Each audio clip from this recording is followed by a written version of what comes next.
Hello, everyone, and welcome to our weekly discussion series that's hosted by the Chaldean Cultural Center in collaboration with U of M Detroit Center, Unique Voices and Films, and CMN TV. I'm your host, am Nemu, and our guest today is Amira Daboul. Hello, Amira. Hello. And we are celebrating Culinary Arts Month, and you're the perfect person to interview for this month because you have authored a cookbook. It's called Awafi from Amira's Kitchen. Very beautiful book. You have it behind you, but I have a copy here myself. I'll put it up in a second. So Amira spent her early years in Turkey, Iraq, raised by her grandparents amidst a bustling household of cousins. Her fondest memories revolve around her grandmother, Bata, whose passion for cooking inspired Amira from a young age. Under her guidance, alongside her mother and mother-in-law, Amira learned the art of preparing delicious Chaldean dishes, a tradition she cherishes deeply. In 1973, at the age of 16, Amira's family immigrated to Michigan, settling in the suburbs of Detroit.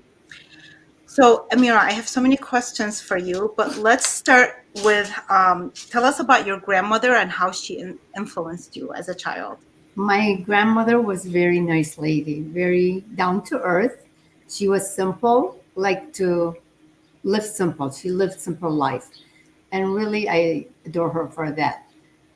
We She used to cook. Her kitchen was, she didn't hardly have any kitchen. She had remember, small kitchen and tiny stove, and we used to bring water to her because she was a little heavy. She couldn't move too fast. We were her helpers. We always, she said, and we always give her what she needs. Give me this, do this, this. That's how I watched her cooking, by being there by her side. And it was beautiful just to be in the village. The memory of the village, really, I can't get it out Did, of me because did I you my heart. did you always end up staying in Tilkepa before you came to the United No, I my parents moved to Baghdad, and my grandparents, they only had two daughters, my mom and my aunt, and they were very attached to my mom's kids because we were more always with her, with them, with her, with my grandfather and my grandma. My parents decided, my dad, to move to Baghdad to live better, to make better living for himself. And my grandfather and my grandma said, "What are you doing to us, taking all the kids from us?" So my mom and dad decided to leave me and my older sister with them while they went to the city. So me and my older sister lived with my grandparents in the winter, and in the summer we'll go to Baghdad and switch. My other brother and sisters will come to the village, and we go to the city. So we were between the two, village and the city living. And it That's was nice. beautiful. I was born in Baghdad, and my Yeah. grandparents, and from both sides, they were from Turkey. And I Uh-huh. remember visiting there, but I wish I would have spent more time as a child. I left when I was 9 years old, and I Yeah. didn't get to see it, but I was too young. But when I hear stories, and I visited Iraq in 2000 and did go to Turkey, which Uh-huh. I absolutely loved it. But I wish I had more like you traveled a little bit more back and forth. Yeah, like I had both of them. I had the city living and I had the country Both living. worlds, yeah, that's Well, beautiful. both the worlds, yeah. And the country, the village, it was beautiful in the spring and summer. You know how they made the wheat. They used to make their own wheat, their own pokota, their own flour, and all that from the scratch. And we get involved with them because we were kids. We'll go help them. We go.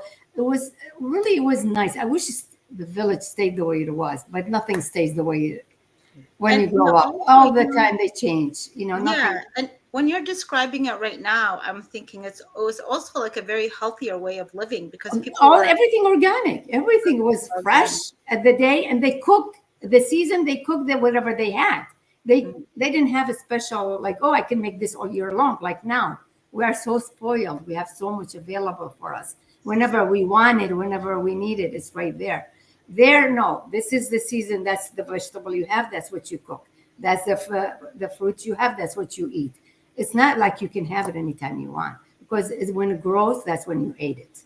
So based on what my siblings told me, when Hmm. they visited, and they said that their lifestyle was like my grandfather would go to church. I think Uh-huh. he did like at 6 Every a.m. day. every Yes. day, like twice Every a day. day, Every morning, day. Yeah. evening. Yeah. Uh-huh. And they were so surprised when my grandmother made for breakfast bokota, and they Oh, said, and then my then my I've never had pokota for breakfast. well, and then my siblings, they were like thinking that that's kind of strange, and then my grandmother told my grandfather, you know what, they're from the city, they don't eat this kind of stuff. So I don't know if she was just She like, was just no, they didn't. My grandma, she had chicken and she had cows, okay. and one cow actually, two cows, and every day she'll do fresh yogurt the night before from the cow, and then we'll collect all the eggs in the morning, and she'll make us eggs and yogurt. She'll make us pusro tomato. She'll make us. Eggs and meat and onions, mixed together. Actually, those are her recipes in the book. The eggs and parsley, she made that. That's when Saturday you can't eat meat on Friday. Till this day, I still don't eat Saturday meat because she never ate meat on Saturday.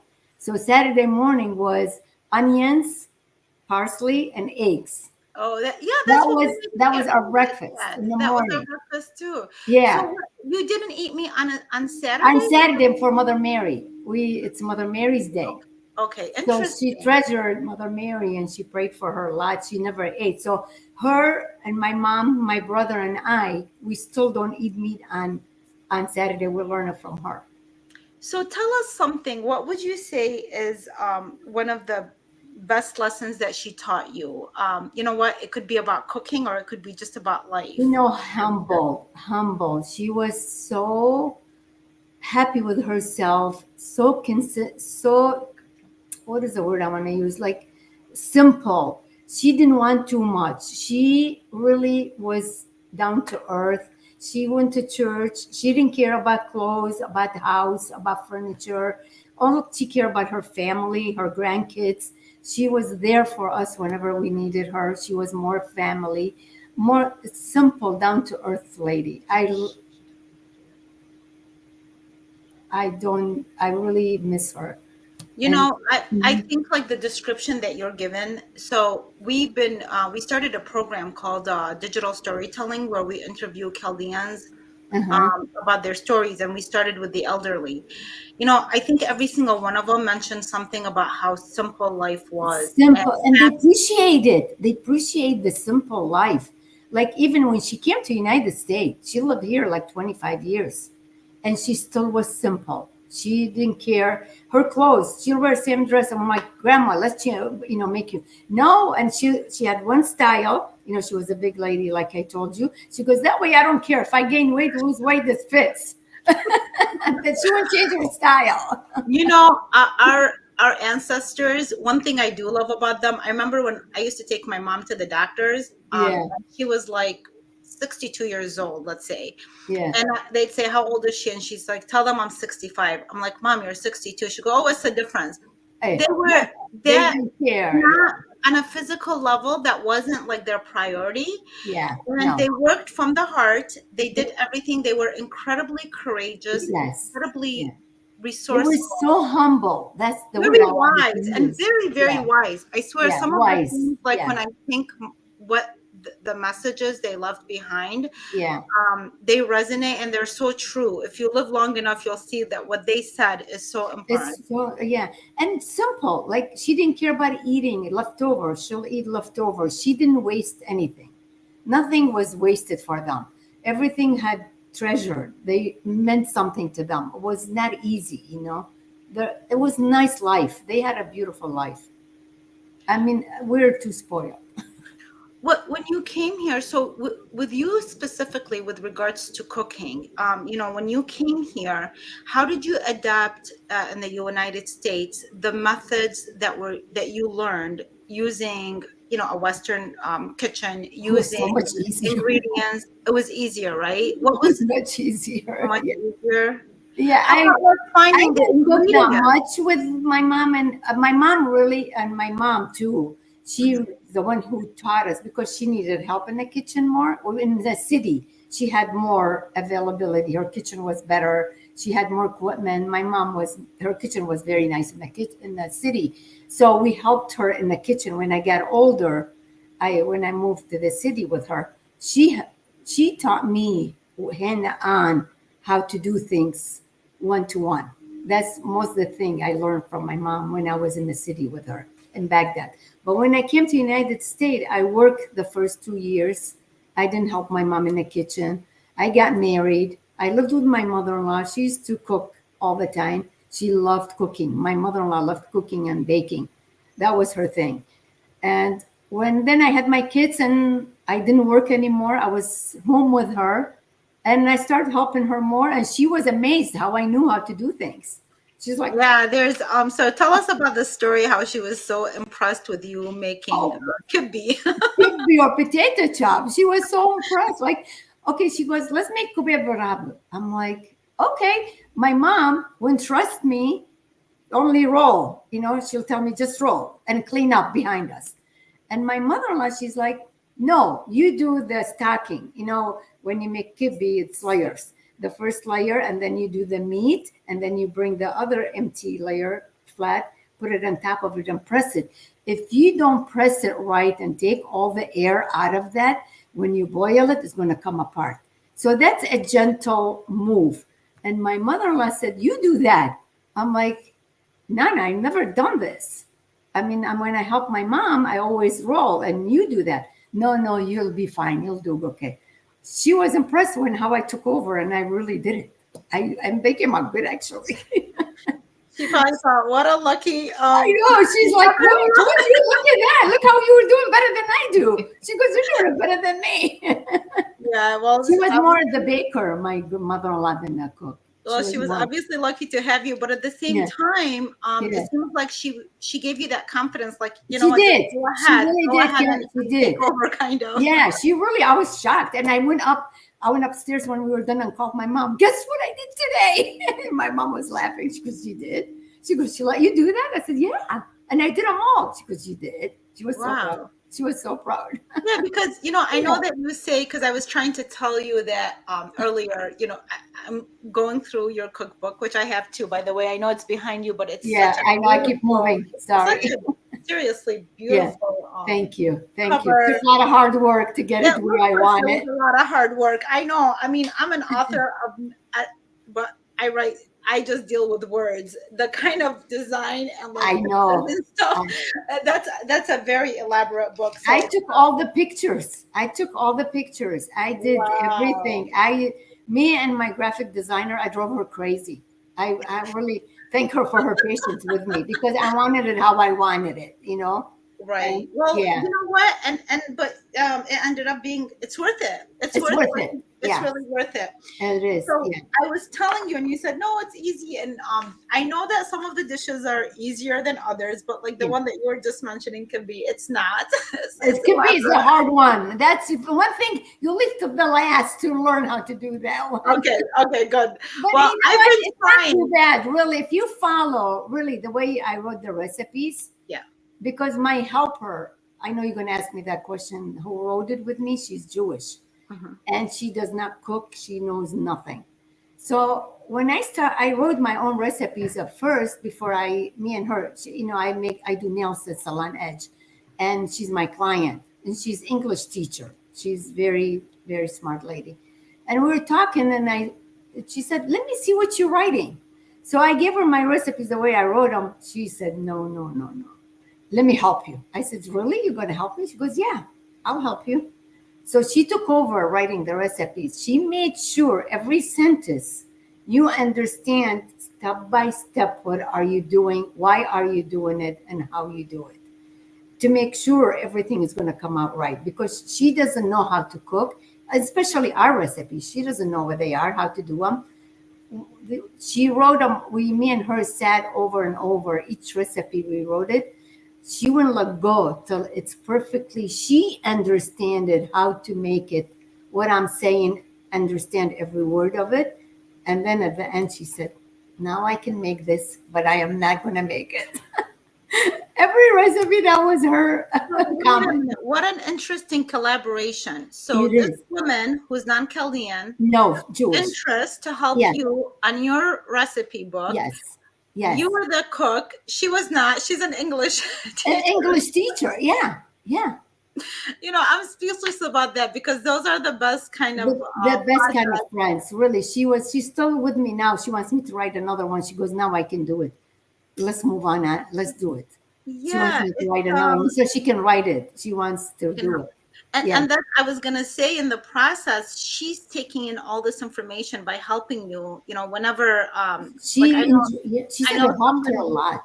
Yeah. I know somebody who's translating a book from Arabic to English, Yeah. and he wanted to do the project himself because he said this is how he's going to learn by Yeah. translating the book. He's Chaldean, and it's about like Chaldean history. So he Yeah. really wanted to, by doing it himself, this is how he would learn. So, Learn. Yeah. anyways, the collaborations are always, always wonderful. Wonderful. I Um, know. Yeah. and but for you to get to the for even creating a book, I mean, it's one thing, most Chaldean women, they do, like, I love to cook, but I don't do it as often as I like, or I don't do it as elaborate of dishes that I see like my sisters, Uh-huh. my in-laws.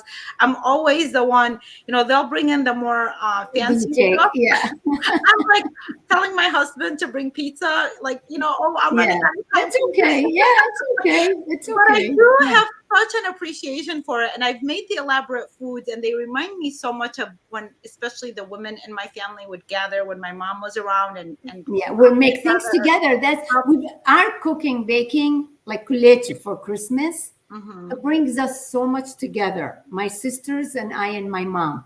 We Yeah, go from each week. We do one day. We pick a day for that person's kuleche. We all get together. We make them together. So it brings us together. Brings family. Cooking brings families yeah. together. Cooking. Baking brings family together. What do you do when you invite someone over? What do you say first thing? What do you want to eat? What should Yeah, I make you to eat? yeah. You don't just tell them come over for Right. no reason. Always there's food involved in everything. There's such hospitality Hospitality, included, and it especially comes the from the Chaldeans. heart. The Yeah. Chaldeans have really, they love to feed people. Yes, yes. Really. We're all like that. We're all like that. Whoever comes to our house, without even warning, we can make them food. Or Right. we can We love. make a It's spread like for a them. way to show love, To show and love yeah. and welcoming and caring. We're the type of people, we welcome people. Chaldeans, they love people. They But love and company. They what love, yeah. and it's true how you're describing, but what had you take the next step? I mean, doing a book project is not easy, at all. It requires a lot of effort, concentration, Yeah. preparation. What inspired you to create this cookbook? My kids, they wanted it recipes, like I told you, and I start writing them down for them. And then I'm like, wait a minute. One of my clients said she made a book for the family. Like she just wrote them and had it printed, in those printing companies. And at Christmas, she gave each child one. I'm like, oh, let me do that. But when I get into it, Yeah, I really, mean, but it's still like it just feels like it made me you made need me to be more like even I need more. to pass on my tradition to Okay, more just my kids. that's I what need to I pass it really on to my felt. It's more grandkids than and that. great grandkids. Exactly. I want to leave something I can't leave, myself. This is something I'm going to leave. They can't take away from me or from nobody. My kids and great grandkids and great grandkids will have this in their home, and they'll always think of me and think of our tradition. And I don't want our tradition to die. I want it to be alive. I want them to talk about it. I want them to see it. I try to put as much as I can. And another thing is my mom, she's getting older, and she knows all the seasons when to make what recipe. Like we have ba'utha, we have rooted meat, we make takrat al-basra. We have the Palm Sunday, we make the bread for Palm Sunday, the yellow one, which is, I have it there. And she knows like every Sunday what's for, during the Lent, during every Friday. I'm like, you know what? I need to write them down. I keep every time, Mom, what do we do now? Which day? She'll call me. Oh, sambusake. When to do sambusake? When to do what? And I'm like, I gotta have this written down. Otherwise, my mom, if she passed away, I will lose it. And how I'm going to pass it on to my kids.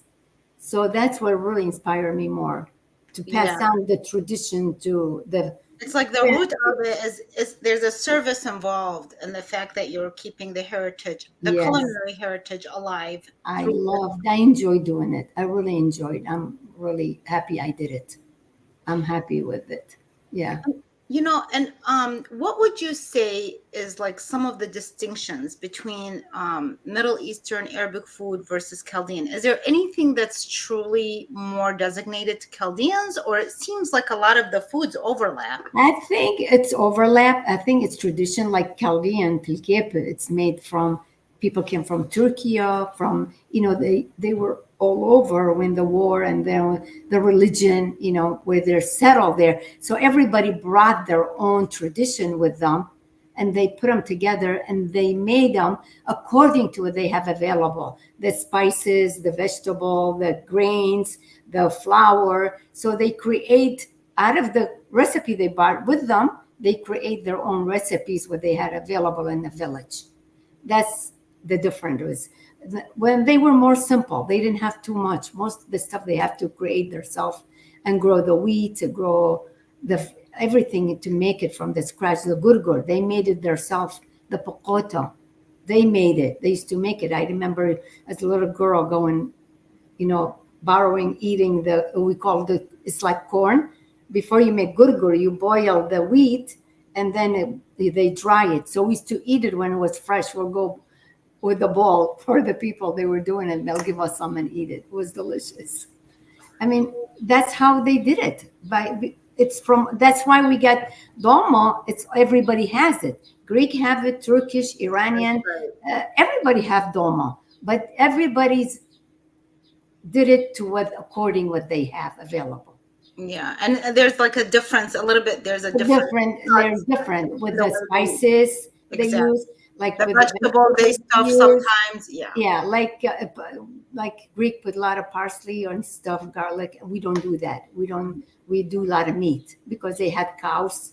They had a lot of meat, beef available for them. They raise cows in their homes, so they use a lot of beef and telkepe and chicken. And we didn't have lamb that much. We did have, but not that much. Like Turkey, they have a lot of lamb. They use a lot of lamb. We didn't have that as much as Turkey. They had more cows, so that's why we're more beef. We use beef more than the lamb. So, what advice would you give, especially like busy moms like myself? Prepare ahead You of know, time. Prepare ahead of you just time. prepare ahead of time. Plan your day. Plan your meals. Is really the best thing to do. What Okay. I'm going to make tomorrow. That or the something I used to do it when my kids were young and I worked. I had 4 kids. Monday and Tuesday was my day off. I will plan for the week. I'll go shop and prepare. Monday, Tuesday for the whole week. I have the meal ready for them for the whole week. Just plan ahead of time. Pick up a recipe you like, go buy the ingredients, and say, this day I'm going to leave this time for it. When you have the ingredients at home, it's easy to make it when you Did have you stuff did at you home. ever like get your kids involved, Oh or yeah, they do. Oh, they love it. they They like it? my grandkids too. Didn't you see them in the picture? In the book, they're there. All my kids and Oh, by grandkids. the way, I do love the first picture you said this book is dedicated to, and then you have a picture of your husband and all your Yeah, kids. I know. I thought that was very beautiful. Yeah, That was he very, helped me a lot. He's the one who helped me. He used to buy me all the stuff I want. And he was my shopper. I used to give him a list of stuff what I'm making this week, and he loved to shop. And especially when something he couldn't get, it was his mission.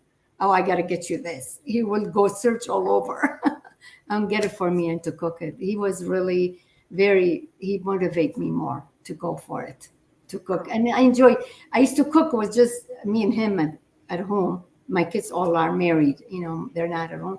So that's why I was first when I started writing the recipes, I was writing because I'm used to cooking for 30, 40 people when I have people over. And I was writing, cooking big. I'm like, wait a minute.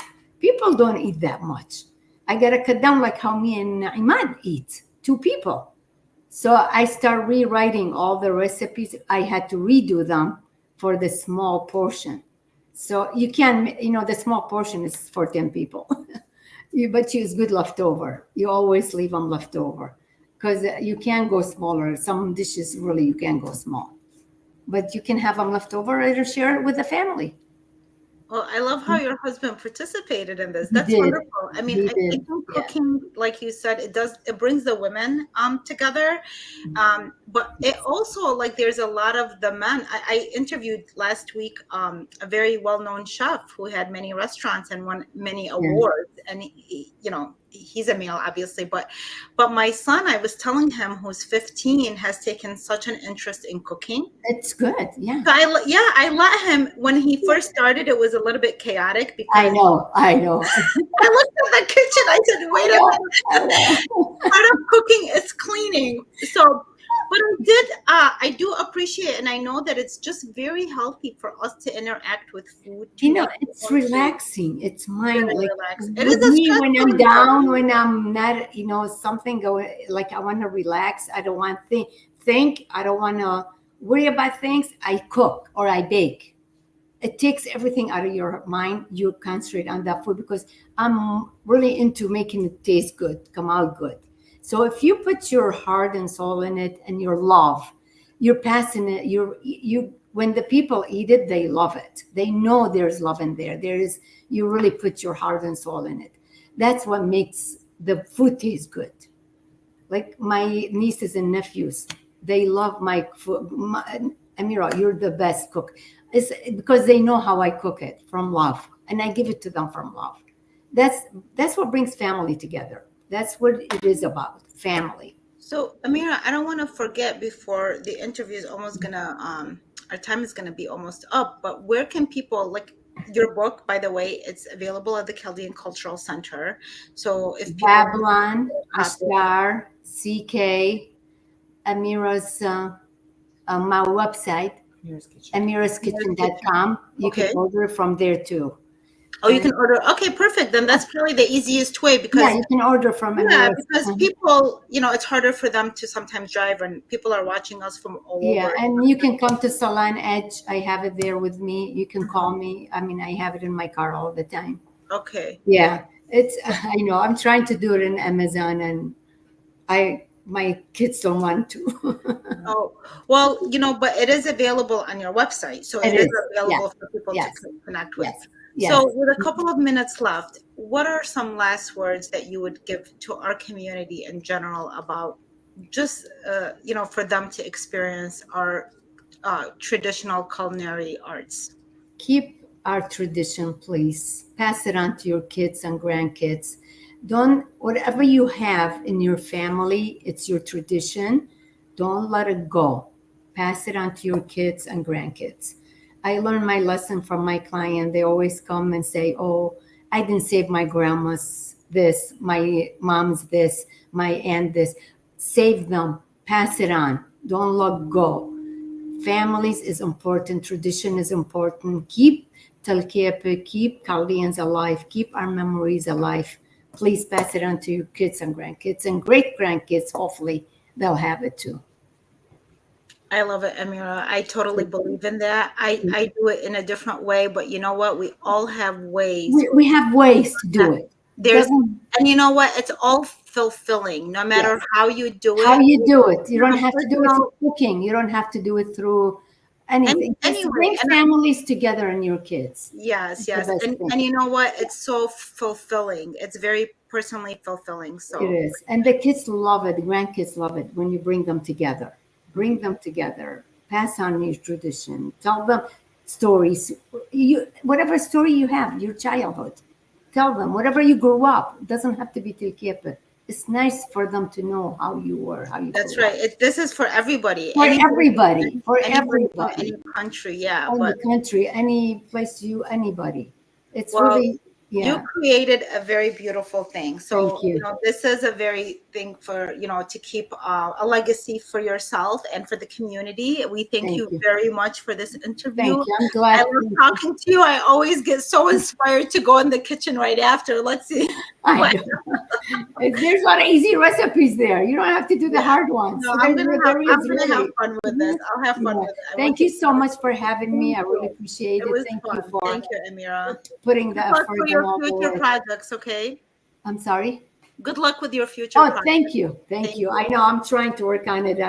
It's summer now. In the winter, I'll do more.